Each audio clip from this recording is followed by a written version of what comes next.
Everyone, hope you all are doing well. हमने Hasan attendance problem chapter की पूरी understanding कर ली थी। वो क्या है, किस बेस पे वो चैप्टर है। अब हम उस चैप्टर के क्वेश्चन आंसर्स को डिस्कस कर लेते हैं। जिसका फर्स्ट क्वेश्चन है, what is the narrator's profession. Narrator's जो है उस ऑथर को ही कहा जाता है जो सुधा मूर्ति थे, वो इस चैप्टर के नरेटर थे। तो the narrator of the chapter is Sudha Murthy. She was a teacher of computer application at a college in Bangalore. Why was Hassan not noticed by the teacher in the class? Hassan not noticed by the teacher in the class because Hassan was an irregular student. He did not attend his class daily. इसका मतलब ये है कि हसन जो है teacher के द्वारा class में नोटिस क्यों नहीं किया जाता था, क्योंकि जो हसन है वो रेगुलरली क्लास में आता ही नहीं था। तो वो ना ही वो क्लास डेली अटेंड करता था, तो वो कैसे नोटिस किया जाएगा किसी भी टीचर के लिए। Why would the narrator render attendance to Hasan every time. जो नरेटर थे वो हमेशा उसकी हसन की अटेंडेंस क्यों लगा देते थे। Because he apologise and promise to improve himself. क्योंकि जो हसन था वो हमेशा प्रॉमिस करता था कि रेगरेट करता था कि मैं अपने आप को सुधारूंगा, और प्रॉमिस करता था मैं अगले साल से पूरे टाइम पे आऊँगा। Why was Hasan parents call to school. Hasan के पेरेंट्स को स्कूल में क्यों बुलाया गया था। His teacher called his parents to school. She asked them to advise Hasan to improve self. उसके टीचर ने उसके पेरेंट्स को स्कूल में बुलाया था ताकि वो उसके अपने बच्चे को हसन को समझा सकें। During which days would Hasan after often turn show up in the class. कौन से दिनों में जो हसन था वो क्लास में दिखता था। Sometimes Hasan would turn up in the class. He did so particularly when there was class test और ड्यूरिंग द एग्जामिनेशन। हमने ये चैप्टर में भी पढ़ा था। हसन तभी क्लास में दिखाई देता था जब कोई पर्टिकुलरली टेस्ट हो या कोई एग्जामिनेशन के टाइम ही वो मोस्टली इस क्लास में आता था। What was Hassan's mother prior to his father?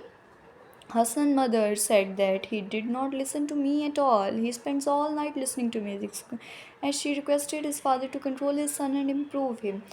Hasan की मदर ने उसके पिता को क्या रिक्वेस्ट की। हसन की मदर ने उसके पिता को कहा कि वो मेरी नहीं सुनता है, वो सारी रात जो है गाने सुनने में निकाल देता है। उसने उसके पिता के आगे रिक्वेस्ट की कि अपनी बच्चे को कंट्रोल करो, संभालो। Why did the parent teacher meeting and fruitlessly. मैंने बताया था कि फ्रूटलेसली का मतलब जिस मीटिंग का कोई नतीजा ना निकला हो उसे फ्रूटलेसली कहा जाता था। Parent teacher meeting and fruitlessly because his father and mother excused with each other. His parents said them they could not improve himself.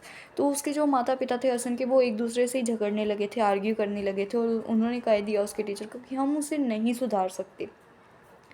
Describe the physical appearance of Hassan when he met his teacher after several years. The author हम ये question है कि हसन की physical appearance के बारे में बताओ जब वो काफ़ी सालों बाद ऑथर से मिला। The author did not meet Hasan for a long time and forgot all about him. One day after many years, Hassan came to meet her. Now he was 35 years old. He was plump and was bald head and was moderately dressed. Author जो है काफ़ी लंबे समय से हसन से नहीं मिली थी और उसके बारे में सब कुछ भूल गई थी। तो एक दिन जब वो काफ़ी समय बाद उससे मिलने को आया तो वो तब 35 साल का हो चुका था। वो मोटा था, प्लम मतलब मोटा, थुलथुला होना, मतलब इतना मांस लटकना होना, चर्बी चढ़ी होनी। And was bald head. Bald head मैंने बताया था, गंजा गंजा होना। ही वॉज मॉडरेटली ड्रेस्ड मतलब साधारण dressed. What had the narrator expected Hassan to become in his life? He did not attend his class regularly, but Hassan was bright student, so the narrator would expected him to become a successful man in his life. तो question था कि हसन जो narrator थी वो हसन से क्या accept करती थी, वो अपने लाइफ में क्या बने। तो हसन चाहे वो रेगुलर क्लास में नहीं आता था, अपने रेगुलरली क्लासेस अटेंड नहीं करता था, पर वो बहुत ब्राइट स्टूडेंट था, तो नरेटर उससे एक्सेप्ट करती थी वो एक सक्सेसफुल मैन बने लाइफ में। How did Hasan study when he was in the college. जब वो हसन कॉलेज में था तो वो कैसे स्टडी करता था। Hassan, when Hassan was in the college, he was very regular in his studies. He did not attend his class daily. He often come to class late, but he was a brilliant student. He always passed his exam in first class Hasan college में था जब वो अपनी studies को लेके बहुत ही regular था, बहुत इनडिसिप्लिन था। वो ना ही अपनी क्लास को डेली अटेंड करता था। वो हमेशा जब भी क्लास में आता लेट ही आता था। तो पर वो बहुत ही ब्रिलियंट स्टूडेंट था। वो हमेशा अपने एग्ज़ाम्स तो जो थे ना वो फर्स्ट डिवीज़न से पास करता था। According to Hasan who were nerds, Hasan के हिसाब से नर्ड्स कौन थे? नर्ड्स का मतलब मैंने बताया था, नर्ड्स का मतलब होता है मूर्ख।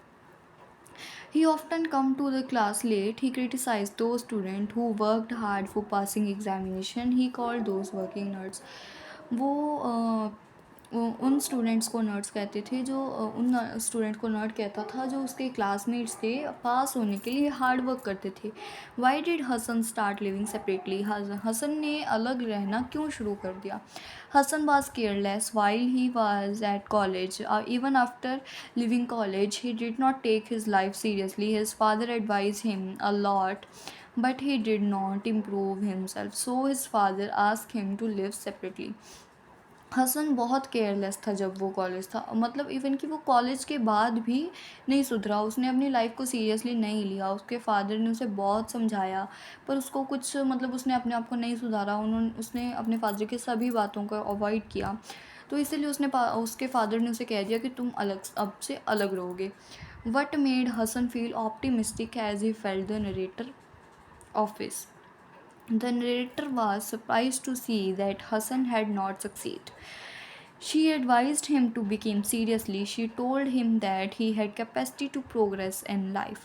So Hassan felt optimistic as his teacher advised him to make start in his life. जब हसन जो था ऑथर के पास आया तो ऑथर उसे देख के सरप्राइज़ हो गई, शॉक हो गई हसन कि वो अपनी लाइफ में सक्सेस नहीं हुआ। तो उसने फिर उसकी नरेटर ने उसे ऑथर ने उसे समझाया, उसकी टीचर ने, कि तुम्हारे पास अभी भी कैपेसिटी है, तुम अभी भी अपनी लाइफ में प्रोग्रेस कर सकते हो। So Hasan felt optimistic has his teacher advice. तो हसन ने ऑप्टिमिस्टिक फील किया उसकी टीचर की एडवाइस पे एंड अपनी लाइफ को दोबारा स्टार्ट करने का सोचा। मतलब वादा करके आया था वो अपनी और नरेटर को, अपनी टीचर को, कि मैं अब से अपनी आदतों को, पुरानी आदतों को, लेज़ी आदत को, इररिस्पॉन्सिबल बिहेवियर को छोड़ के अपनी लाइफ में आगे बढ़ूँगा। Thanks for watching. If you are like my video, subscribe and share. Thank you.